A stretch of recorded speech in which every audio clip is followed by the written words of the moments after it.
Câmara dos Deputados apresenta as boas-vindas aos professores e alunos do Centro de Ensino Fundamental 17 da Ceilândia, presentes no auditório da TV Câmara dos Deputados, para participar de uma aula de cidadania sobre os principais personagens da República que fazem parte do projeto Construtores do Brasil, Marechal Deodoro da Fonseca e Marechal Floriano Peixoto. Palestra essa proferida pelo professor doutor Marcos Guimarães Sanches, professor de História do Brasil Colonial nas Universidades Federal do Rio de Janeiro, Unirio e Gama Filho. Neste momento, passamos a palavra ao ilustre palestrante, professor doutor Marcos Guimarães Sanches. Bom dia a todos, caros alunos, colegas, professores. Em primeiro lugar, eu gostaria de trocar a palavra palestra por aula. A aula é uma coisa que eu tenho mais intimidade em fazer e muito mais simpática do que uma palestra. Bom, em primeiro lugar, eu queria cumprimentar a Câmara dos Deputados por essa iniciativa. Eu acho que isso é um exemplo que a Câmara dá para todo o Estado brasileiro, outras instituições públicas, que, de alguma forma, podem contribuir abrindo um espaço de conversa, de debate sobre a história do Brasil. Isso é extremamente importante, necessário, e acho que a Câmara dá um bom exemplo. Quando eu recebi o convite, eu estava saindo de uma sala de aula na universidade, foi pelo celular, eu imaginei e comecei a fazer um texto sofisticado, com muitas citações, etc. Muito preocupado, né? Porque eu não trabalho exatamente com esse período em pesquisa. Aí depois a Silvia, quando fez contato comigo, me disse que eu ia falar para estudante. Aí o meu problema acabou, porque eu fiquei bem mais à vontade, que é isso que eu faço todo dia na minha vida, eu sou professor. Bom, nós vamos pensar um pouquinho esses dois personagens que marcaram o início da República, os dois primeiros presidentes, e que tiveram um papel importante e ainda hoje muito pouco conhecido. Há algumas perguntas que eu vou dizer para vocês que eu não tenho muita certeza da resposta, foram decisivos no episódio do 15 de novembro. Mas, em primeiro lugar, eu acho que a gente podia pensar o que nós estamos fazendo aqui hoje. Nós estamos fazendo uma comemoração. E o que isso significa? O que isso significa? O que significa para uma sociedade comemorar? A palavra comemorar, ela é muito clara. O que é comemorar? É colocar na memória. É renovar a lembrança. Quando nós comemoramos e quando nós construímos ou transformamos algum lugar no que a gente chama de um lugar de memória, um museu, uma exposição, um arquivo, né? Vários documentos manuscritos, impressos lá expostos, nós estamos construindo uma memória social. Não existe sociedade humana que não construa a sua própria memória social. Nós até podemos dizer, mas sociedade XY lá, não sei quantos mil anos atrás, a gente até não tem registro. É difícil. Sociedades que não tinham escrita. Mas, certamente, essas sociedades construíram, de alguma forma, a sua memória. E para que serve isso? A memória é um instrumento de definição da própria identidade do grupo. Nós precisamos ter uma identidade, porque se nós não tivermos uma identidade enquanto grupo, na família, na escola, no nosso grupo de relacionamento, nós não vamos ter coesão social. Então, isso não é só uma festa, um happening, que todo ano a gente faz algum evento, a cada 10 anos o evento é maior, a cada 50, a cada 100 maior ainda. Não é só isso.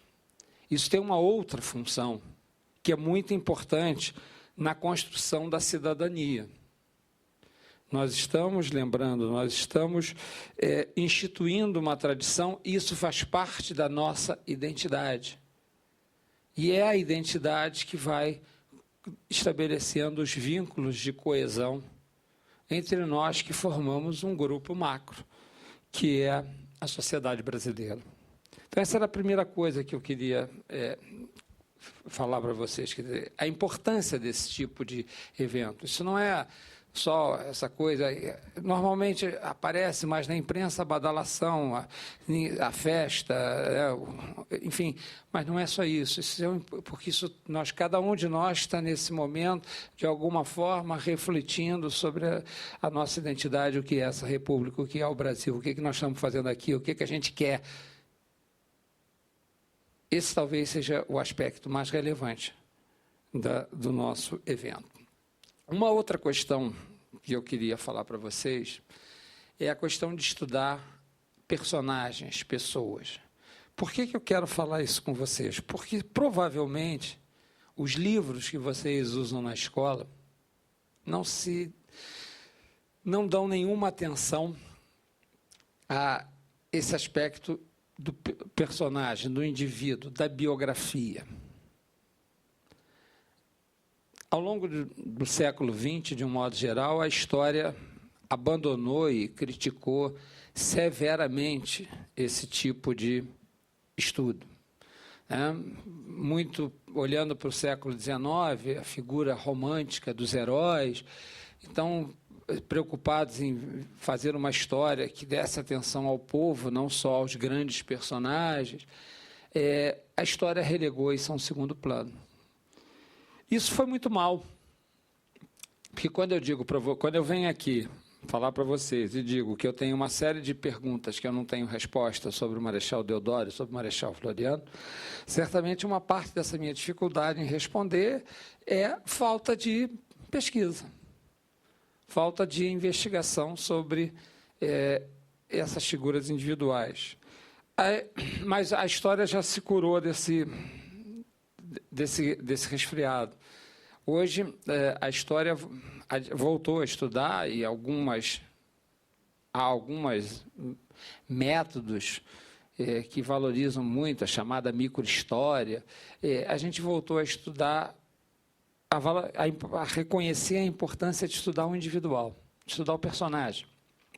Não porque a gente queira, de novo, fazer um herói, como os românticos fizeram no século XIX, mas porque a gente entende que esse quer dizer, esse indivíduo, ele é uma janela através da qual eu posso ver de uma outra maneira o macro. Quer dizer, a trajetória de um homem pode me ajudar a entender elementos de uma época, como as pessoas pensam, como as pessoas se comportam, e às vezes é muito mais fácil eu entender isso quando eu escolho um indivíduo e vou mapeando a vida dele, onde é que ele estudou, o que ele pensava, não sei o quê, que certamente alguém que estudou na mesma época do Marechal Floriano recebeu os mesmos conhecimentos, pensa de forma muito semelhante à dele, então não é nada tão impossível de, a partir de um personagem, eu conseguir entender um conjunto maior. Bom, vamos agora pensar a própria República. Eu queria falar de 4 coisas para vocês. Todo mundo aqui já estudou a República na escola. E lembrar vocês que a história, o historiador, quando trabalha, ele não recupera um instantâneo congelado do tempo. Na verdade, eu tenho várias imagens, vários depoimentos sobre o Marechal Deodoro, sobre o Marechal Floriano, que refletem as pessoas que fizeram esse depoimento, a época em que elas escreveram, a sua maior simpatia ou não por esses personagens. O que eu estou querendo dizer para vocês? Que nada que chega para nós, nenhum tipo de registro do passado, seja fotografia, seja o texto escrito, é neutro. Isso não existe. Ele tem necessariamente, ele está impregnado por quem fez isso. E aquele homem era simpático. Eu vou ler para vocês aqui, no final da minha fala, uma descrição do Euclides da Cunha falando do Marechal Floriano, deixando o quartel-general no dia 15 de novembro. Vai construir direitinho a imagem que a gente tem até hoje do Marechal Floriano. Euclides era simpático ao Floriano.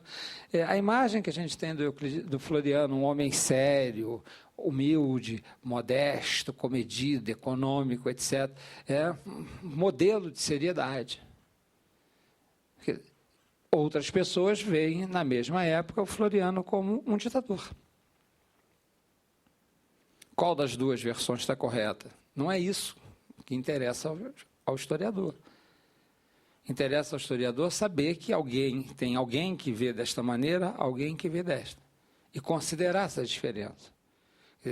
Quando a gente vê um documento, um escrito, uma foto, um prédio, nada disso é neutro.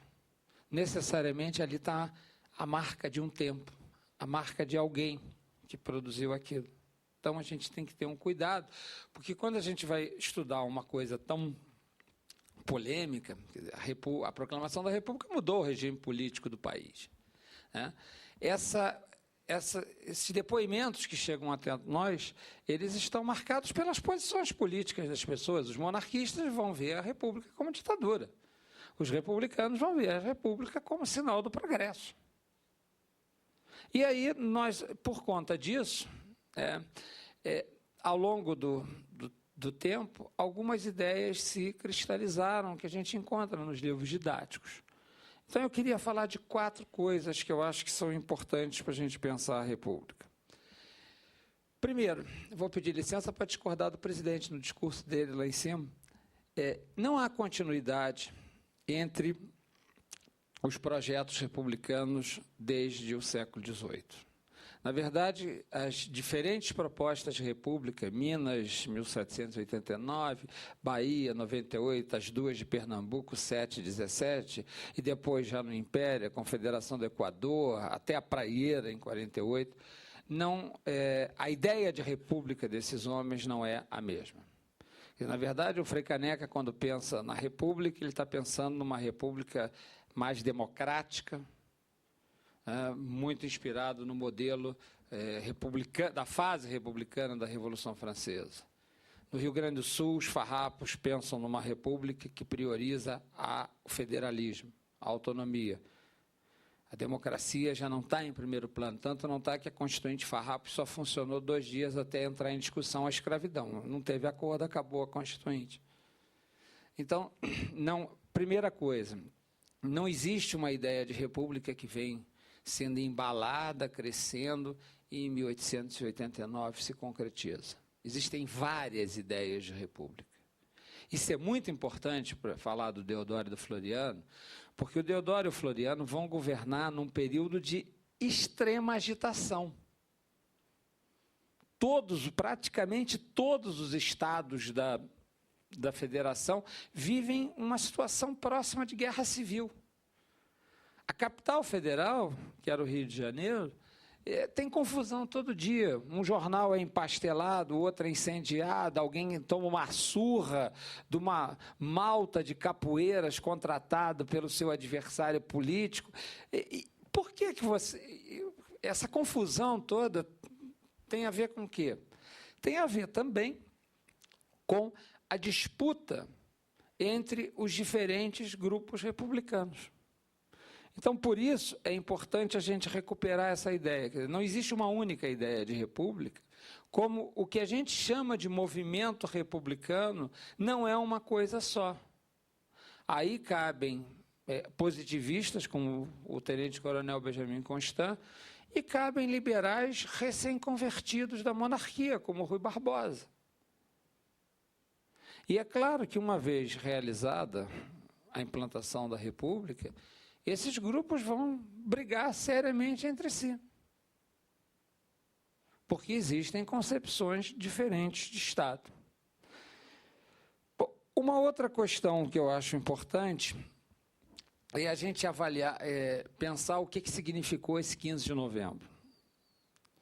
O 15 de novembro não tem importância, aí tem aquilo que eu falei antes das versões. Tem gente que diz que o Deodoro disse viva o imperador, outros dizem que ele... Isso nos jornais da época. Viva a República. Na verdade, a gente tem... O 15 de novembro é um marco importante. Você assinou um papel dizendo que agora era a República, tropa na rua. Mas o 15 de novembro não fez a República sozinho.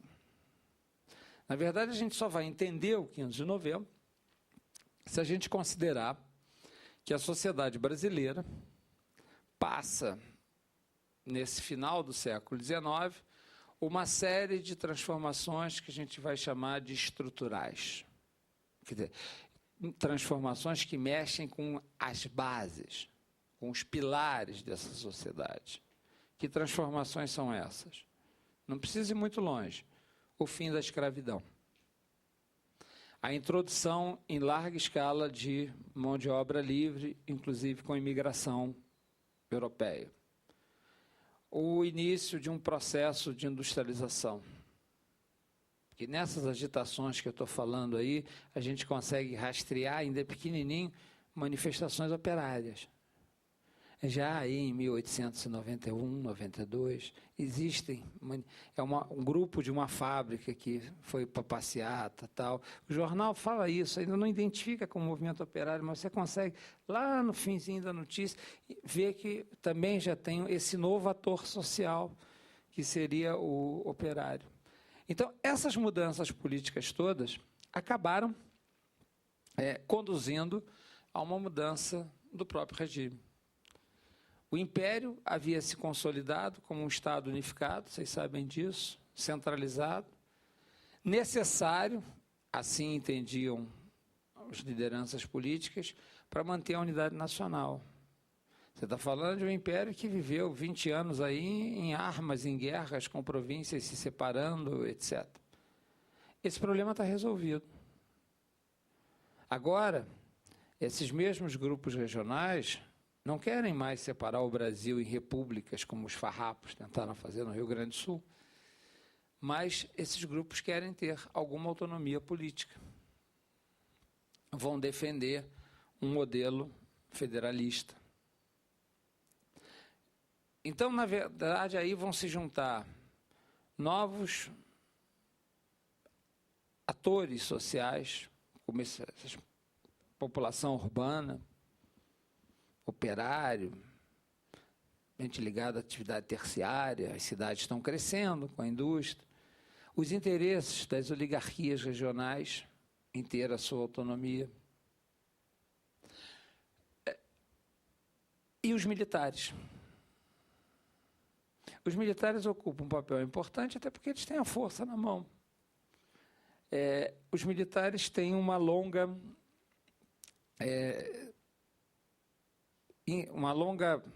tensão com o governo imperial desde a Guerra do Paraguai. Por quê? Dentre outras coisas, porque a Guerra do Paraguai mostrou que o exército imperial era muito precário. Para sustentar 6 anos de guerra, foram necessárias a convocação de mais de 40 batalhões de voluntários, que reúnem desde soldados da polícia, o 31, por exemplo, era a atual polícia, é o efetivo do que hoje é a Polícia Militar do Estado do Rio de Janeiro, até enxertados com escravos alforriados, com uma série de circunstâncias. É uma tropa que não era profissional, muito mal preparada. Aliás, isso não é uma invenção nossa agora, não. O próprio Caxias, quando assumiu o comando da guerra, em 66, 67, escreve isso. Ele parou a guerra há 6 meses, E ele diz, olha, podem me criticar, mas se quiser, assim, eu parei para botar ordem na casa, porque senão dá para combater assim. Pega a correspondência do Caxias, que está no arquivo do Exército no Rio, que ele diz isso, ele parou a guerra 6 meses para botar ordem no pedaço, para poder continuar. E, terminada a guerra, você, além dessa insatisfação profissional, e aí tem uma série de outras coisas, discussão em torno de previdência social dos militares, tal. O ensino militar já vivia uma situação de forte influência do positivismo. O que o positivismo, quer dizer, além da valorização da ciência, da matemática, o Deodoro não, mas o Floriano era bacharel em matemática também na escola militar. Esse já teve influência positivista. O Deodoro não, que ele se formou bem antes na escola militar, ele é 12 anos mais velho que o Floriano. O que esse positivismo influenciou politicamente os militares? Basicamente 2 coisas. Primeiro, a ideia de que o soldado é um cidadão. Logo, o soldado tem o direito de participar, de se manifestar politicamente e até de desobedecer politicamente. O artigo 14 da Constituição de 1891, que está lá exposta, diz assim: as Forças Armadas são essencialmente obedientes dentro dos limites da lei. A hora em que as Forças Armadas reconhecerem que não há lei, não é esse o espírito da lei, ele pode desobedecer. Por isso que no início da República você tem um monte de revolta, principalmente o pessoal mais jovem, o tenentismo, que vocês já ouviram falar, conhecem, estudaram. Um monte, escola, então, aluno é complicado, né? A escola militar se revoltava, a do Rio se revoltou tanto que em 1904 o governo resolveu fechá-la, ficou 7 anos fechada. Quando ela foi reaberta, ela foi transferida para o fim da cidade, no bairro do Realengo. Longe, só se chegava de trem nessa época, lá de cavalo, 1 dia e meio de viagem, mais ou menos. Então, ia de trem, bem longe do centro da cidade. Ela originalmente funcionava na Praia Vermelha, ali no pé do Pão de Açúcar, lugar bonito e tal, foi lá para o meio do mato, para ver se conseguia manter uma certa calma, porque os cadetes viviam se revoltando. Então, primeiro, o positivismo defende essa ideia do soldado cidadão. Isso influenciou muito. E segundo, a ideia do progresso, que está aí na nossa bandeira. Isso é o lema positivismo: o amor por princípio, a ordem por base, o progresso por fim. E você identifica a ideia de progresso a um estágio político que seria a República. Estados até menores, pequenas... Gente, deixa eu só falar uma coisa para vocês. Até o século XVII, XVIII, república é sinônimo de pequeno Estado. República de Veneza. República de Gênova. Você pegar desde a antiguidade, a ideia da república é o pequeno Estado, a cidade-Estado. É a coisa pública. Essa diferença de república como um regime que se opõe à monarquia, porque a república é eletiva, a monarquia não é hereditária, isso só começa a ficar claro no pensamento iluminista. Modelo dos Estados Unidos, depois as diferentes experiências republicanas na Europa. O Augusto Comte, que é um homem do início do século XIX, ele ainda pensa a república como um pequeno Estado. Ele defende a existência de pequenas pátrias.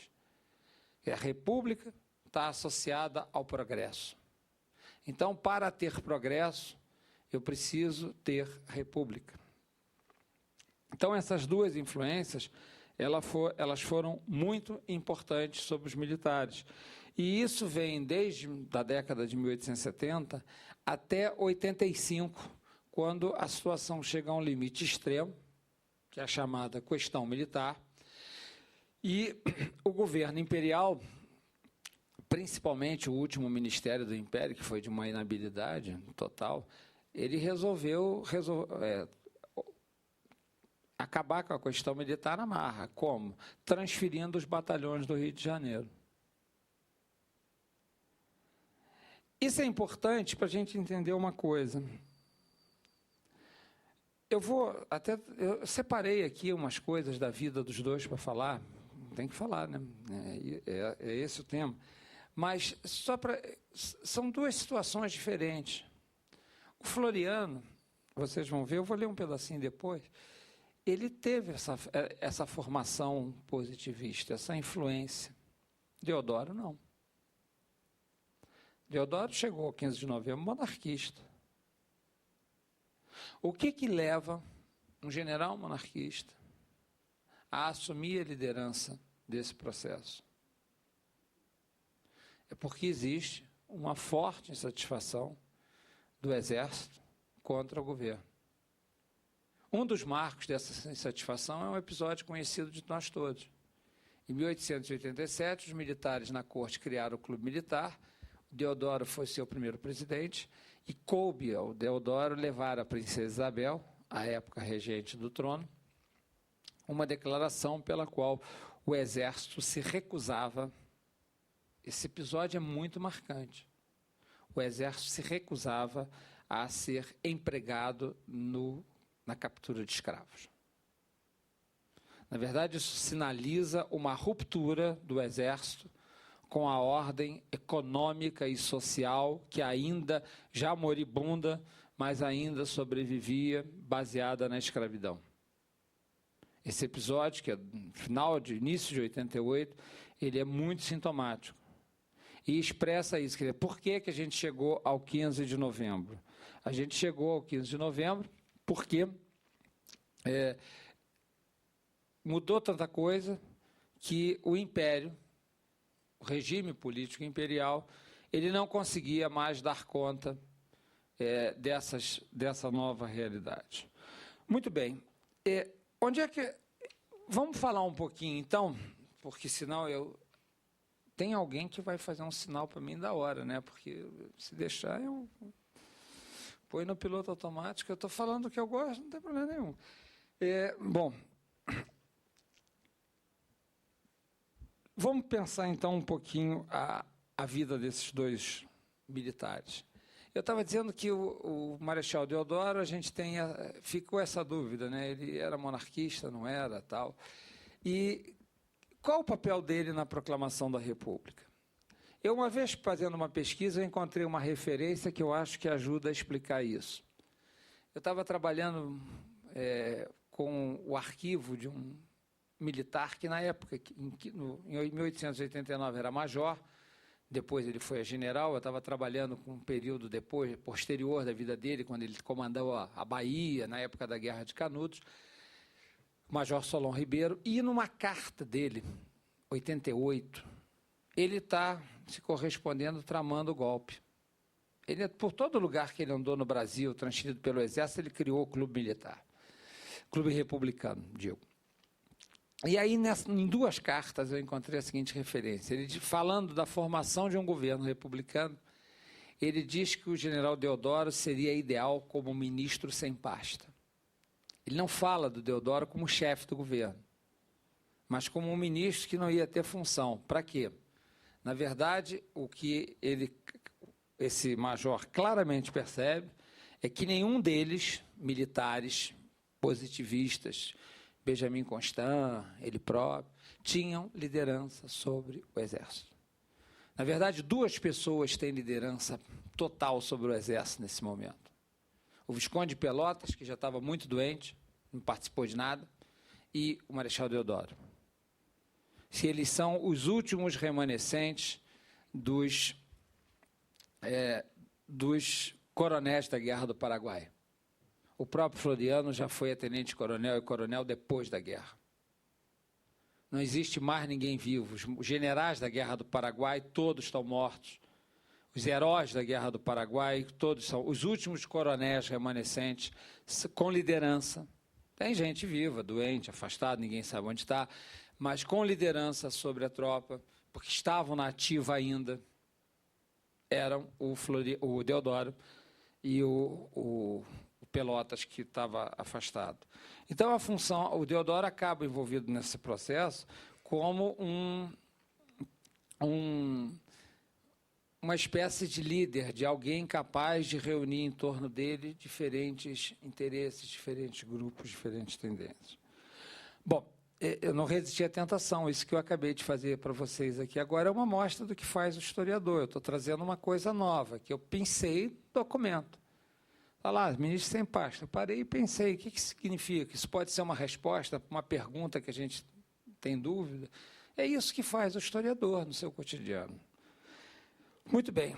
O Deodoro e o Floriano eram homens da mesma geração, apesar da diferença de 12 anos de idade entre eles. O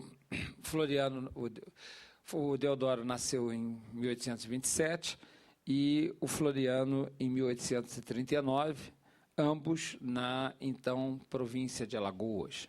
O presidente até já me recomendou que eu não falasse muito mal dos conterrâneos dele. Não há o que falar mal. Bom, até aí tudo parecido. A diferença entre os dois começa na carreira militar. O Deodoro ingressou na escola militar em 43, foi considerado praça em 45 e saiu oficial de artilharia em 47. O Floriano, ele senta a praça em 57, como soldado, só em 61 ele vai para a escola militar e ele é promovido a primeiro-tenente sem ter completado o curso. Ele só vai completar o curso quando ele volta do Paraguai em 1871. O que eu... Aí tem uma coisa importante. São quase 30 anos de diferença entre um e outro na escola militar. O Deodoro ainda é um oficial antigo, que não sofreu influência do pensamento positivista. O Floriano, não. O Floriano, quando sai em 71, também do curso de artilharia da Escola Militar da Corte, ele também sai graduado, bacharel em matemática e ciências físicas. Tipicamente a formação de um positivista. A escola militar que o Deodoro frequentou, na década de 40, não tem nada de profissional, não tem regime de internato, os alunos não têm aula, enfim. É mais um espaço de convivência social do que qualquer outra coisa. Quem diz isso são os ministros. O Caxias virou ministro da Guerra a primeira vez por causa de uma rebelião de alunos da escola militar contra a tentativa de organizar a bagunça, criar internato, etc. Eles conseguiram derrubar o ministro da Guerra, o Pedro Belegardi, e aí o Marquês de Paraná chama o Caxias em 54 para ser o ministro da Guerra. O Caxias tinha prestígio, conseguiu botar a ordem no pedaço. Já era Marquês essa época, nessa ocasião. Bom, então a primeira diferença é essa. Eles se formaram em dois momentos diferentes, eles têm influências políticas diferentes. Segunda diferença. O Deodoro começou a vida de militar, a estreia dele em combate era para ele, em Pernambuco. Ele é um oficial que lutou naquela conjuntura da necessidade de manter a unidade nacional. O Império estava correndo o risco de se despedaçar. Então, é natural que ele tivesse... Isso reforçou a ideia do Deodoro de que era necessário ter um Estado forte. Só um Estado forte, centralizado, como era o Império, seria capaz de garantir a unidade nacional. O Floriano já entra em combate direto no Rio Grande do Sul contra o Exército Paraguai. O Floriano foi para o Rio Grande, final de 63, e só retorna à corte em 70, quando acaba a guerra. Então, a trajetória dos dois é totalmente diferente. Muito bem. Esses dois militares vão se encontrar em 89, por razões diferentes. O Deodoro, depois de percorrer uma carreira longa, foi com vários cargos no Exército, coisa que o Floriano ocupou muito menos. Ser comandante de armas, que seria hoje o equivalente aos comandos militares regionais, na Bahia, no Rio Grande 2 vezes, enfim, teve uma longa carreira. Ele, na segunda vez que é comandante de armas do Rio Grande do Sul, onde ele acumulou a vice-presidência da província e chegou a exercer a presidência da província, interinamente, ele se licencia em 85, 87 e retorna à corte. Nesse momento, ele já tá, a saúde dele já é bastante complicada, embora os seus aliados políticos façam questão de dizer que essa licença foi uma manifestação de insatisfação contra o governo, porque a questão militar já estava pipocando desde 85.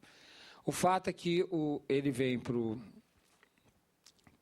Rio de Janeiro e vai ser protagonista da fundação do Clube Militar, em 87. Ele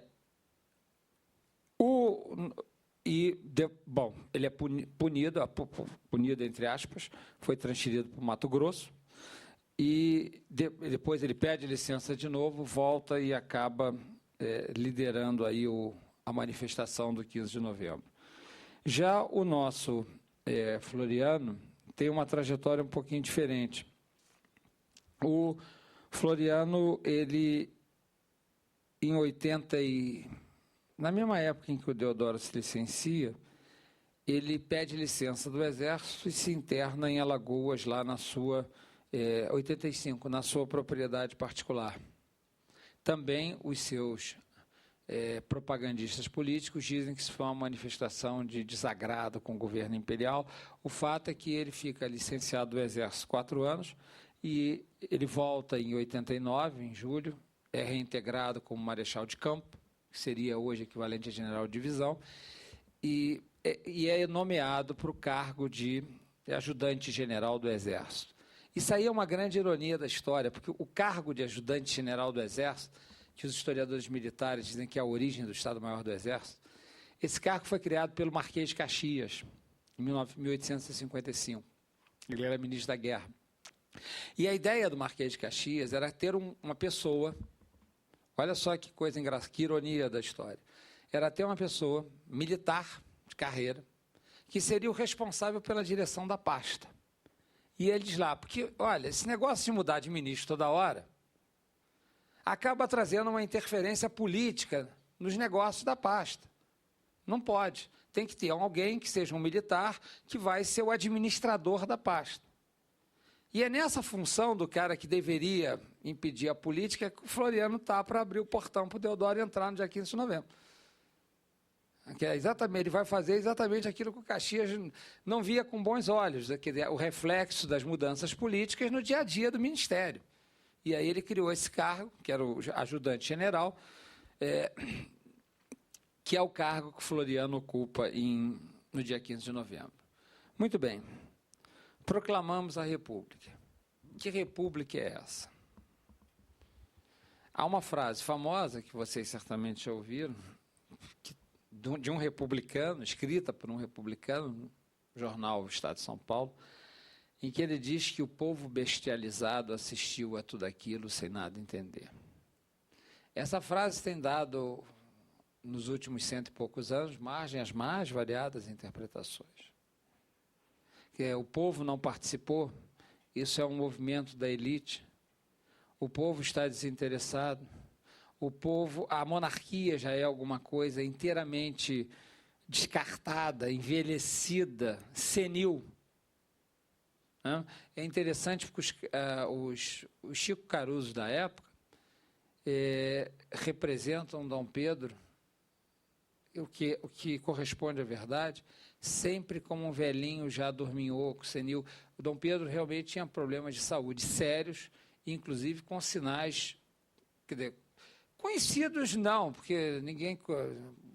Não tinha televisão para você ver o presidente da República. Todo dia, a guarda da fronteira não sabia quem era o rei Luís XVI, né? Ficou um dia inteiro para tirar a dúvida, porque não sabiam se prendia ou não prendia, se aquele cara era ou não o rei. Porque os franceses não conheciam a imagem do seu rei. Não tinha televisão, não tinha imagem. Mas nos círculos mais próximos ao poder, é sabido que o imperador, inclusive, já apresenta sinais de senilidade. O que é uma coisa que precipita, sim, os acontecimentos. Porque é todo um discurso contra o Conde D, por ser estrangeiro, que foi uma ironia, porque depois o Conde D voltou ao Brasil, em 22, no centenário da independência, e o Exército teve que homenageá-lo. Porque ele era marechal do Exército, e ganhou essa patente na Guerra do Paraguai. Então, a solução encontrada no Rio de Janeiro foi fazer uma mega parada militar, mas na Vila Militar, não no centro da cidade, que pegava mal homenagear o genro do último imperador, mas é uma outra ironia da história. Bom, deixa eu beber um pouquinho. Eu acho que eu já estou falando demais da conta, né? Mas eu estou acabando. Bom, proclamando a República, o nosso Deodoro assume a chefia do governo provisório. O governo provisório é um período muito complicado. O Deodoro não tinha muito jeito para coisa, para política. Ele não gostava dos políticos. Ele chamava os políticos de casaca o tempo todo. E, quer dizer, o político, para ele, é um cara que não tem interesse público, o militar é que estaria acima disso, que, aliás, não é uma ideia tão exclusiva do Deodoro. Na mesma época, eu separei aqui uma frase muito interessante, na mesma época da proclamação da República, se a gente lê uma fala do personagem Camacho, no Quincas Borba, do Machado de Assis, o nosso Camacho diz assim, isto de política é como a paixão de nosso Senhor Jesus Cristo. Não falta nada, nem o discípulo que nega, nem o discípulo que vende. Essa ideia, só fui recuperar o Machado de Assis, que é sempre um cronista muito preciso da vida brasileira, porque essa ideia do Deodoro, de má vontade contra os políticos, não é só dele. É de uma boa parte da geração deles, que vê ali o império patinando, uma série de problemas que o Brasil custou muito a resolver, né, gente? Você está discutindo o problema da escravidão no Brasil, pelo menos desde 30. O tráfico está proibido e não foi cumprida a proibição. Teoricamente, todos os escravos que entraram no Brasil depois de 31 é contrabando, mas continuam entrando.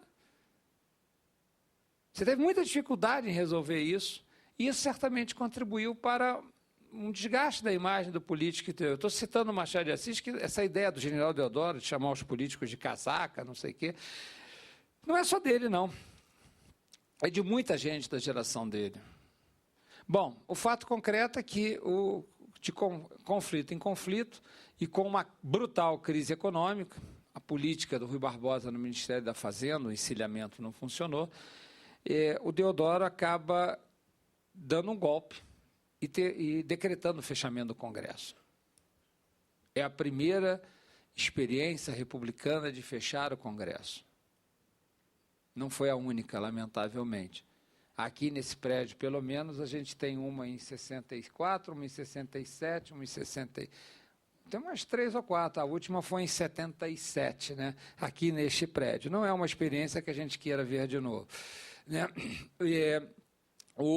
Mas ele tenta fechar o Congresso porque o Congresso estava votando uma lei de responsabilidade do presidente da República. E isso reduzia, impunha alguns limites à sua ação. Bom, o fato concreto é que, quando ele decreta o fechamento do Congresso, 2 de novembro de 1891, explode uma série de manifestações militares, mesmo no Rio de Janeiro, as fortalezas se rebelam, tal, e principalmente a Armada. O primeiro levante da Marinha, chefiada pelo almirante Custódio de Mello, e, bom, ainda no mesmo mês, 20 dias depois, ele renuncia à presidência. Aí o Floriano assume a presidência.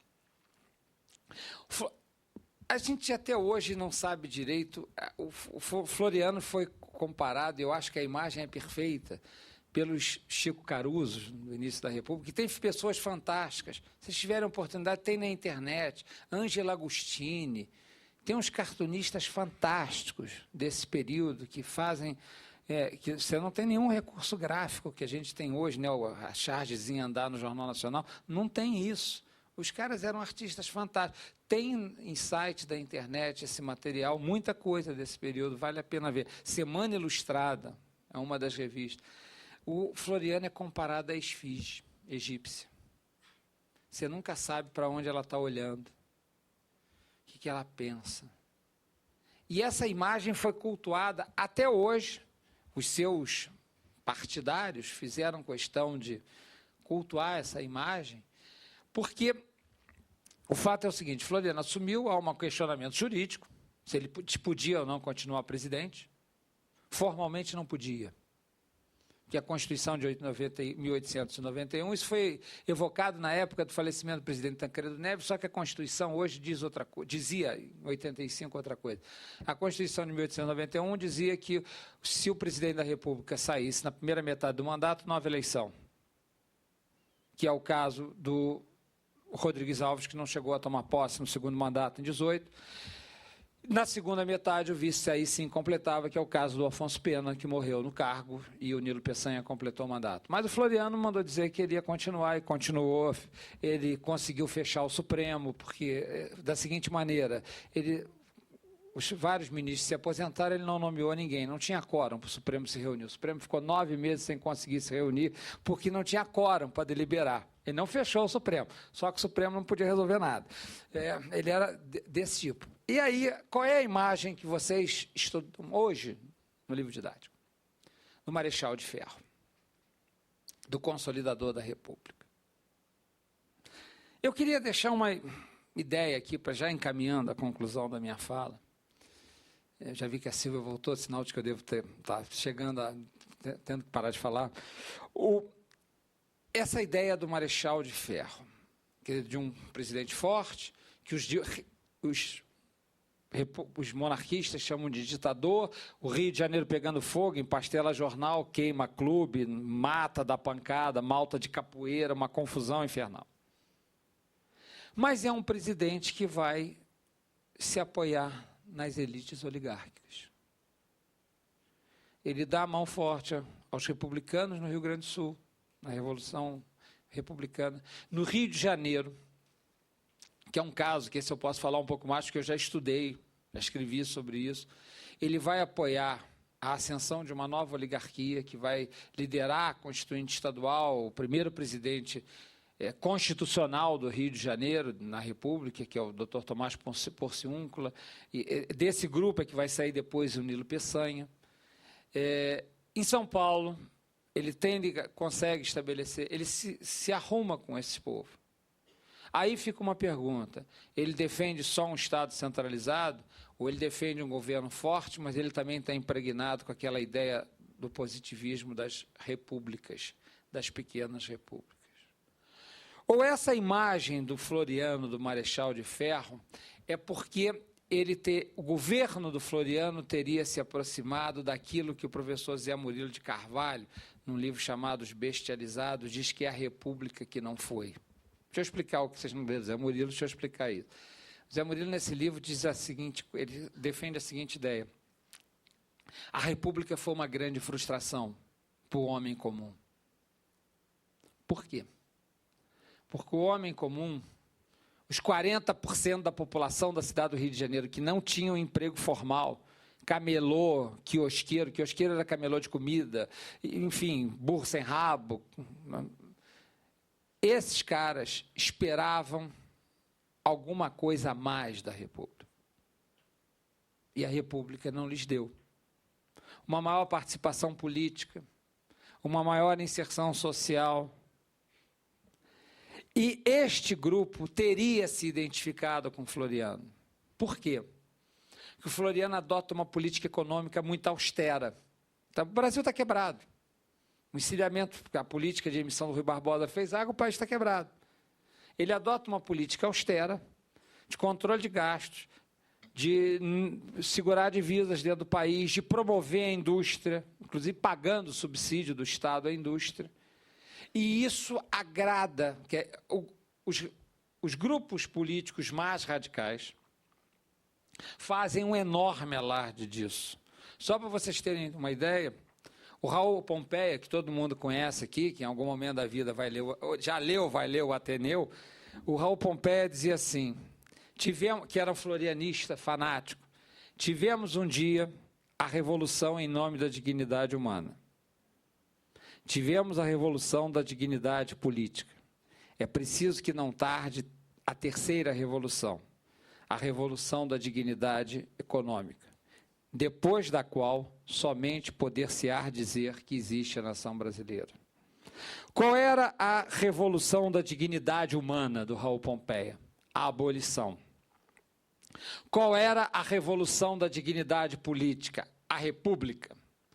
Qual era a revolução da dignidade econômica? A nacionalização e o desenvolvimento industrial do Brasil. O ministro da Fazenda do Floriano, que é o Cecedelo Corrêa, era um homem ligado à ideia da indústria. Então, essa imagem que se cunhou do Floriano, do homem forte, não pode ser que não tenha nada a ver com a ideia de um ditador, de alguém, porque ele que defenda um governo central, porque não é isso que ele vai fazer. Mas talvez o Floriano tenha conseguido ser visto, claro que com a ajuda desses intelectuais. Eu citei o Raul Pompeia, podia citar o Lima Barreto. Todo mundo viu o filme, pelo menos, se não leu o livro, O Triste Fim de Policarpo Quaresma, que é um outro florianista. Mas o Floriano consegue ser visto como alguém que pode representar essa expectativa de um governo sério, de um governo austero e de um governo comprometido com uma nova ordem econômica e social, né? Da indústria, etc, etc. E só para a gente ter a ideia, fechar aqui, talvez a imagem que a gente hoje estuda no colégio, do Floriano Peixoto, tem origem nesse texto do Euclides da Cunha. O Euclides narra a saída do Floriano do quartel-general, que hoje no Rio de Janeiro é onde está situado o prédio do Comando Militar do Leste, depois lá do episódio em que o Deodoro tinha dissolvido o Ministério do Visconde Ouro Preto. E aí eu encerro aqui e fico à disposição de vocês, muito mais interessante se vocês me fazerem pergunta. Quando, diante do ministério vencido, o Marechal Deodoro alterava a palavra imperativa da Revolução, não era sobre ele que... Olha como é que nós criamos os nossos heróis a cada tempo. Não era sobre ele, aquilo que eu falei lá no início, que convergiam os olhares, nem sobre Benjamin Constant, nem sobre os vencidos, mas sobre alguém que, a um lado, deselegantemente revestido de uma sobrecasaca militar folgada, cingida de um talim frouxo, de onde pendia tristemente uma espada, olha a imagem despojada, simples, olhava para tudo aquilo com uma serenidade imperturbável. E quando, algum tempo depois, os triunfadores, ansiando pelo aplauso de uma plateia que não assistira ao drama, saíram pelas ruas principais do Rio, quem quer que se retardasse no quartel-general veria sair de um dos repartimentos no ângulo esquerdo do velho casarão o mesmo homem vestido à paisana, passo tranquilo e tardo, apertando entre o médio e o índex um charuto consumido a meio, e seguindo isolado para outros rumos, impassível, indiferente, esquivo. E foi assim, esquivo, indiferente e impassível, que ele penetrou na história. Um texto contemporâneo, que eu acho que é um bom exemplo daquilo que eu chamei a atenção de vocês, que vocês vão continuar estudando a vida inteira história, vão ter que continuar a pensar história e pensar sobre nós mesmos, sobre a nossa trajetória, sobre o nosso destino. Pensar a história não é uma coisa só da escola, é uma coisa da cidadania. É uma necessidade da cidadania. Eu acho que isso fecha com aquilo que eu tinha falado no início. As imagens, as interpretações, elas mudam a cada momento, porque a própria sociedade vai construindo a cada momento a sua própria imagem. Gente, muito obrigado. Eu estou à disposição de vocês, se vocês quiserem perguntar.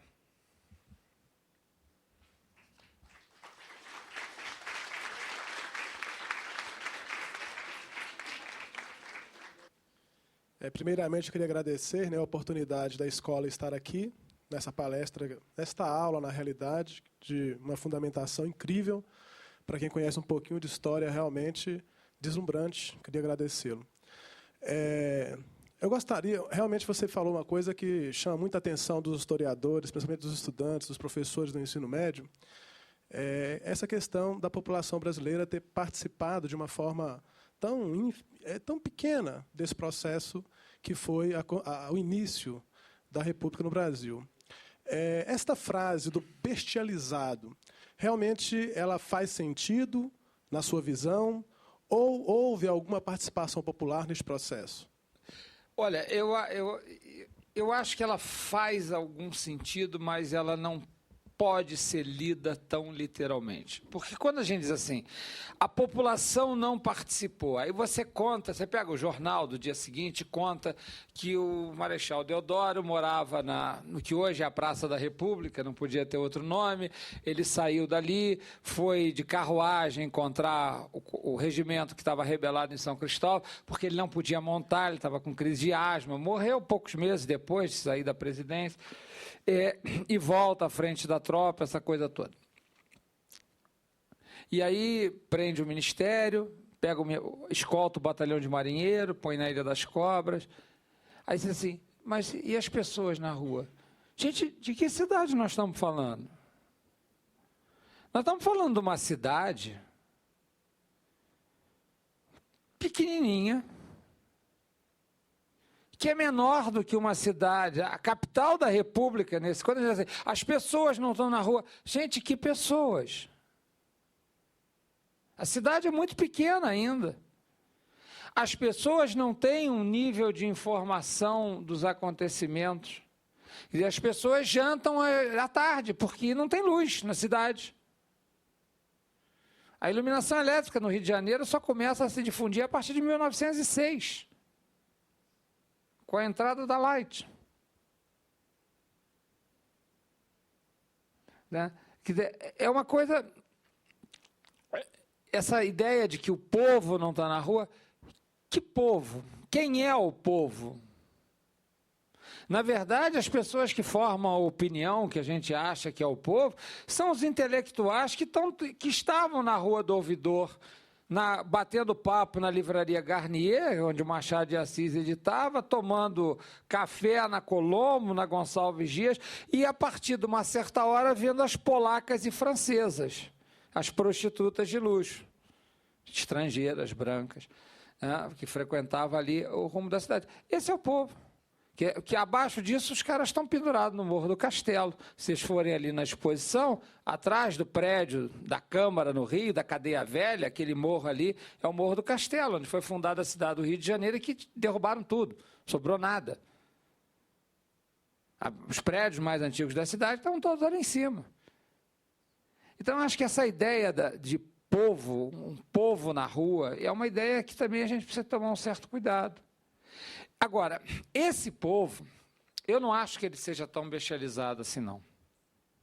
Porque, na verdade, que é a tese do professor Zé Murilo, em última instância, né, ele vai, ao longo da sua trajetória social, encontrar o jeitinho brasileiro. O malandro. Eu não posso votar. Ou o meu voto não adianta nada. Olha aqui, a gente pega no livro de dados, assim, a manipulação do voto pelos coronéis, você está pensando lá no sertão do Amazonas, e se faz no Rio de Janeiro. Se dá tiro, se rouba a urna. E o adversário toma uma surra do capanga contratado pelo outro. Isso não é coisa de interior, não, isso é coisa da capital federal. Mas esse povo encontra outros jeitos, que é de viver na clandestinidade, de viver da convivência com o ilegal, com a contravenção. É uma cidade onde o jogo prolifera. Essa ideia do jeitinho, que o Zé Murilo diz que isso é o preço que você tem que pagar para manter o povo alienado politicamente. É só lembrar a letra do samba do Donga, considerado o primeiro samba, a primeira música gravada, escrito no selo samba, em que a letra diz o seguinte: pelo telefone, o chefe da polícia mandou me avisar que na Carioca tem uma roleta para se jogar. O cara fica sabendo onde é que tem o jogo, que é proibido, é clandestino, como até hoje, por informação do chefe da polícia. O disco quase foi censurado, é evidente, mas saiu. Então, eu acho que o povo, essa letra é fantástica, né? Eu acho que o povo não é tão bestializado assim, não. Isso é uma discussão muito atual, que a gente hoje ouve uma conversa, e eu tenho... Quem viveu de 20 anos para trás, como eu vivi, que a minha geração viveu, quem foi estudante nos anos 70, Tem uma coisa que incomoda profundamente, que é essa história de que o povo não sabe votar. Aí fico eu, intelectual, dizendo que o povo não sabe votar porque ele troca o voto dele por um deputado, por um vereador que tem uma ambulância que leva paciente. Porque eu não preciso da ambulância dele porque eu tenho dinheiro para pagar o plano de saúde. E o cara que não tem? Na verdade, será que o povo não sabe votar? Ou o povo vota em função daquilo que são as necessidades dele, imediatas dele? Eu acho que isso é um discurso muito elitista. O povo não sabe votar, então qual é a solução? Pior do que a democracia tem, melhor a gente não conhece ainda. Porque é muito fácil. Eu tenho minha filha, eu pago escola particular, eu estudei em escola pública, mas pago escola particular para minha filha. Eu estudei do primário até o doutorado na universidade pública, mas pago escola particular para minha filha. Eu pago plano de saúde. Então, acho que é puro clientelismo o cara que dá o voto a um vereador, porque o vereador consegue... Porque eu nunca entrei na fila para matricular minha filha na escola, porque eu não preciso do posto de saúde. Será que o povo não sabe votar? Ou, na verdade, o povo sabe votar sim, porque ele está votando em função daquilo que é uma necessidade emergencial da sua própria sobrevivência. A gente tem que ter muito cuidado, porque esse discurso, quando a gente mete... Está na moda esse negócio, fala mal da política, fala mal do político. A gente está falando mal da democracia, pô. Quem é que gera a coisa pública na democracia? O político. Não serve, troca. Mas fora do político, o que é que nos resta? Eu estava aqui, em 1984, aqui na Esplanada, com apito, no dia que foi votada aqui nesta casa a emenda Dante Oliveira, para a eleição direta para presidente. Não me arrependo. Estava aqui. Brasília em estado de emergência, a tropa toda do Exército cercando o Congresso. Vim de ônibus do Rio de Janeiro. Arranjei 2 namoradas na viagem, uma na ida e uma na volta, mas vim aqui apitar para votar a emenda Dante Oliveira. Em 1984, abril de 1984, eu estava aqui. E não estou arrependido disso não, entendeu? Acho que não tem nada melhor do que isso, com todos os defeitos que isso possa ter. Eu quero agradecer aqui aos alunos, né, do Centro de Ensino Fundamental 17 da Ceilândia, também aos professores aqui presentes, e especialmente ao professor Marcos Guimarães Sanches, que veio do Rio de Janeiro para dar esta aula, verdadeira aula de cidadania, para nós, né, falando dos principais personagens da República, os marechais Deodoro da Fonseca e Floriano Peixoto. Tenho certeza que vocês vão sair daqui com um belo conhecimento. Obrigada mais uma vez e até a próxima.